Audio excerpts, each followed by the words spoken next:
Okay, let's start by taking off this front wheel. So we need to disconnect everything, like the speedometer cable here is in the little bracket that holds it on. Then we got to take this cotter pin out of here and take the nut off. So let's get this screwed out.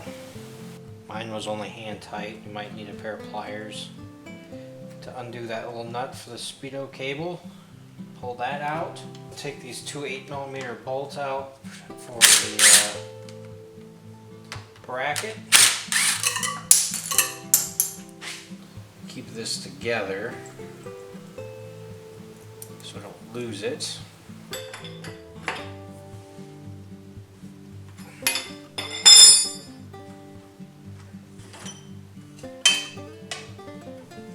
Ease it out of the brake caliper and we're free. I'm just going to put this back in here the way it came out. The nut and washer. Screw that back on. And I'll go lean this up against the wall over here. 6mm Allen to take the brake caliper off.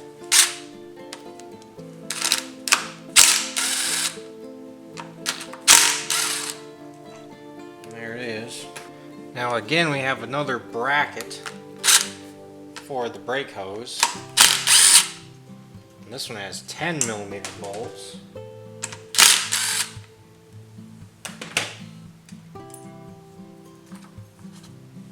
Now they say you're not supposed to leave calipers hanging. We'll prop it up over here anyway, just for safekeeping. So let's take off this plastic that goes around the headlight so I can better see what we're working with here. A couple of Phillips screws on either side. Looks like we just got the brake hose loops through it with these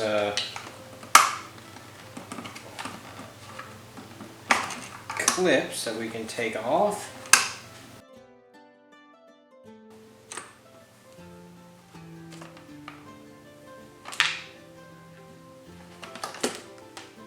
Alright, so we got two clamps, 6mm Allen again for this upper one, two 12mm bolts loose down here,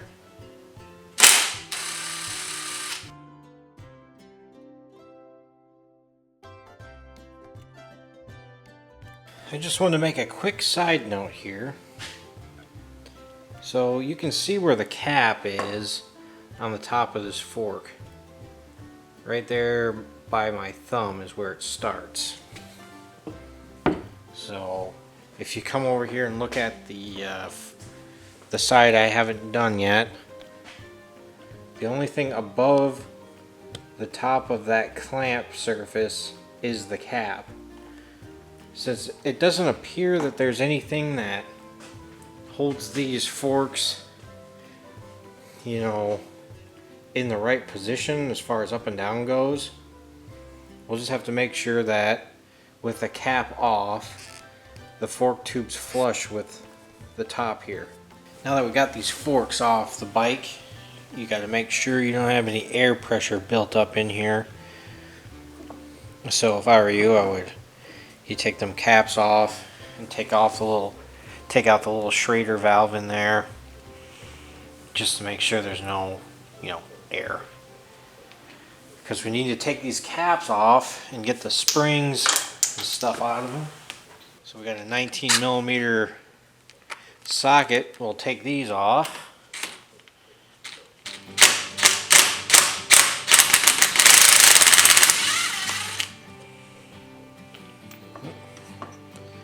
Make sure you got something to catch oil.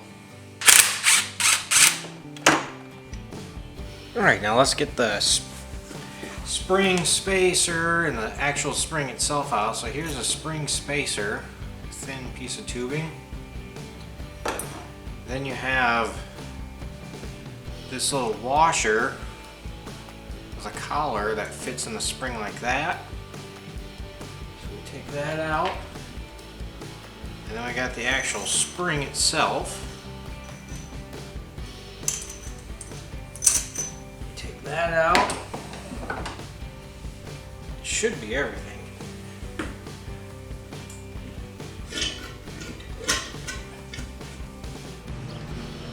Okay, I decided to move this operation outside so I don't blast oil, shock oil all over, whatever tiny bits left in there.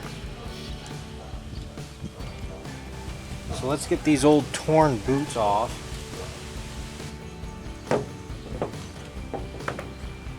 Alright, I've cleaned this area around the seals. I got all the sand blasted out of there, and that way we don't have any contamination. Now, there is a little snap ring in there, it looks like, that we need to get out in order to get the seal out.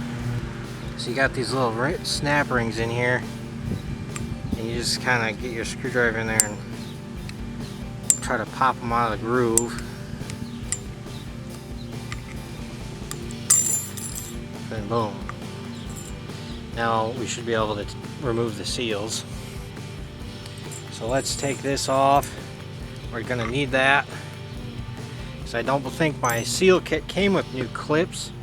I was kind of looking for them though, just in case I damaged one, but I couldn't find them. Alright, so I had to put the end caps back on because we're going to, well, the people on the internet tell me to get these seals out, you have to pump them up with air with the clips out. So take the clips out, put the end caps back on, pump air into them until it blows the seals out. Hence why I moved this operation outdoors, so I don't blast oil all over inside my garage. So let's wrap this up so these seals can't come flying at me, and hopefully it'll catch any oil that might also come flying at me. You might want to put on some safety glasses too, just so you don't get shot in the eye with anything. And hopefully my bicycle pump will be able to put enough pressure in there to blow the seals out.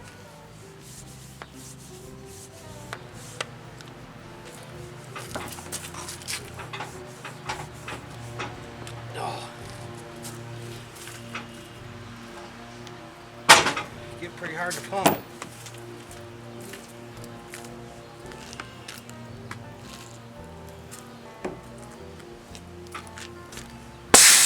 Oh, there they go.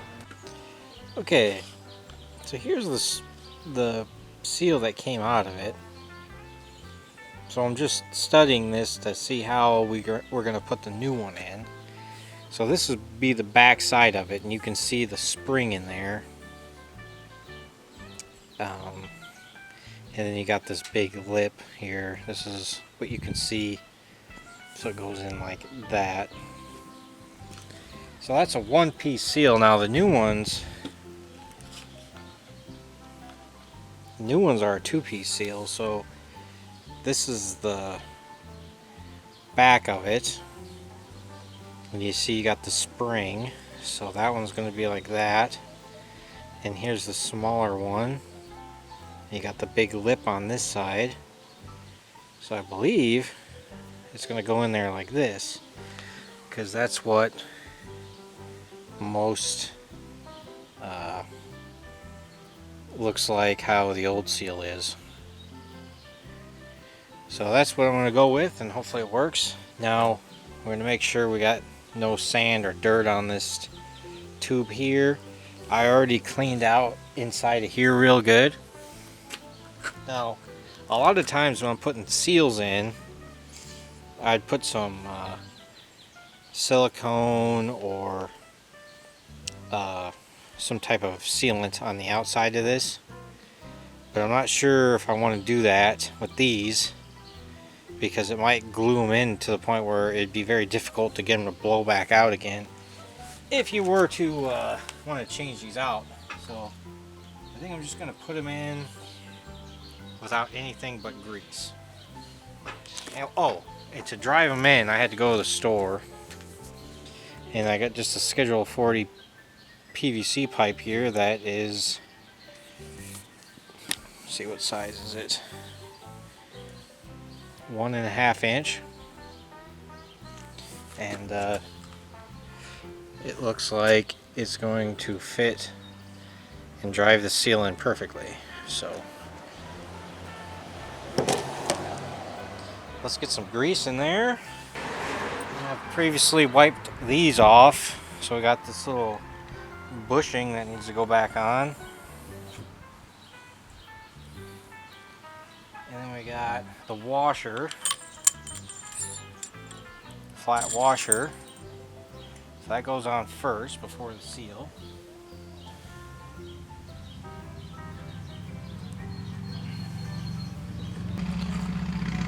Also going to put some grease inside these. Pack them full of grease.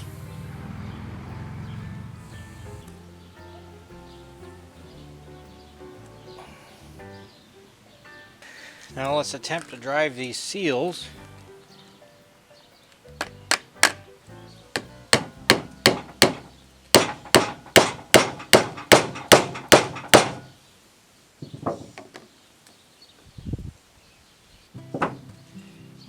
Didn't take much, just a few light taps, so you don't have to hit it that hard. Let's get our special clip back in there.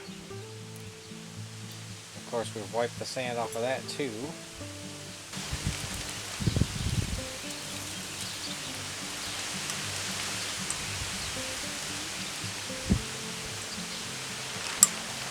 Make sure it's fully snapped into its groove. Went in real nice and easy, so I'm just going to go around and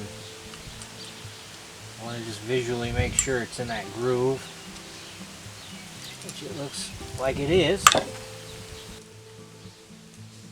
The last thing we need to do with this one is install the new rubber boot, which I just got some universal ones that hopefully will fit this. Let's get the fork oil out and pour some in there and try to get our level about right, and then we'll joust it up and down a few times, make sure there's no air bubbles in there, and then we can put the spring and spacer back in. After adding the fluid, and of course I worked the fork up and down, made sure I didn't feel any air bubbles in it. And what I've been doing is using my tape measure here and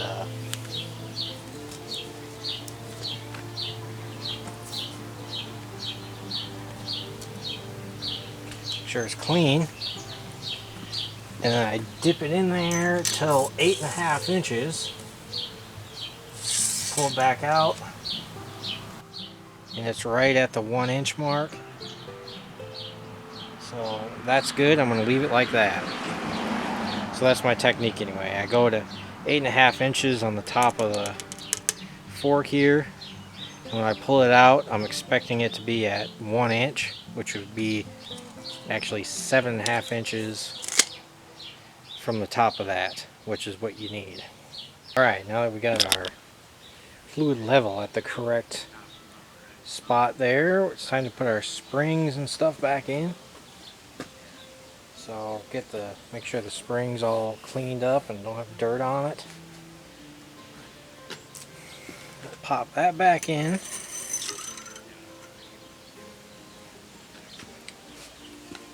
And then you got this washer here, and you know that fits inside the spring, so it goes on like that. Make sure it's not dirty again. And now we'll lift it up.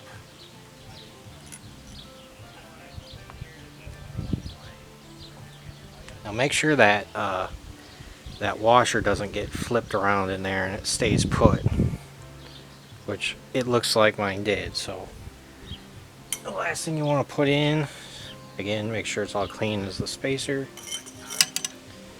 Then just go ahead and screw the cap back on, and this side will be all done and ready to throw back on the bike. Okay, so what would be the driver's side, or the left-hand side of the motorcycle, has the brake caliper on it, and there's a bracket on the fork for that, so make sure you don't get them backwards. What's that?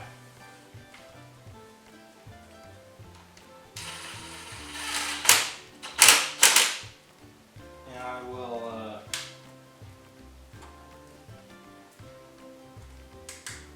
just tighten that top clamp enough to hold it in place. I don't know what the torque spec is, but I'm going to torque them. And also, I was thinking about putting a little bit of Loctite on these lower ones that have the 12mm, but leaving this one. Now, it doesn't appear to me that the factory put any Loctite on them at all, so I don't know if that is recommended or not, but that's what I'm going to do.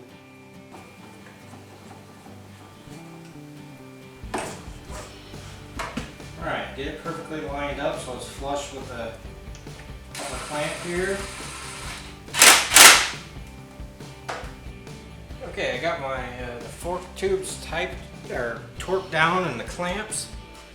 Now I'm just going to throw this front wheel on, which you got your little speedometer drive here, and we got to make sure we get that in there in the right spot, because I think it locks into a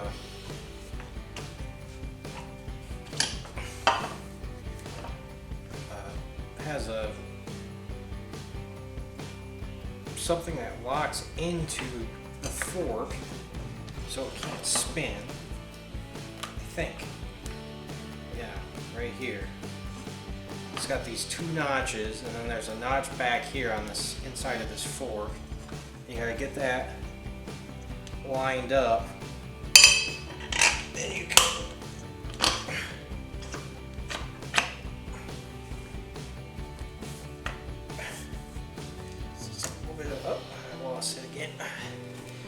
get that notch lined up. Okay, there we go. Now that that's lined up, we gotta put our washer, castle nut, tighten that down. I don't know what the torque spec is. I don't have a shop manual here, so I'm probably just gonna go pretty tight and then put the pin through the castle nut. And remember, you're always supposed to use a brand new cotter pin for these. Okay, we want to get this speedometer cable hooked back up now, and it's got a slot in it, so we don't want to force it down. We want to turn the wheel until it slides down, and then we can screw this little nut back down. And then now that we got that tight, we'll put that little hold down clamp up here for the cable. So I'll go grab that real quick. I torque down all the fork clamp bolts, the two down here, and then the Allen up top here. We got all our cable hold down brackets back on. That's how it goes. It's like it, if I can get it to focus. Oh.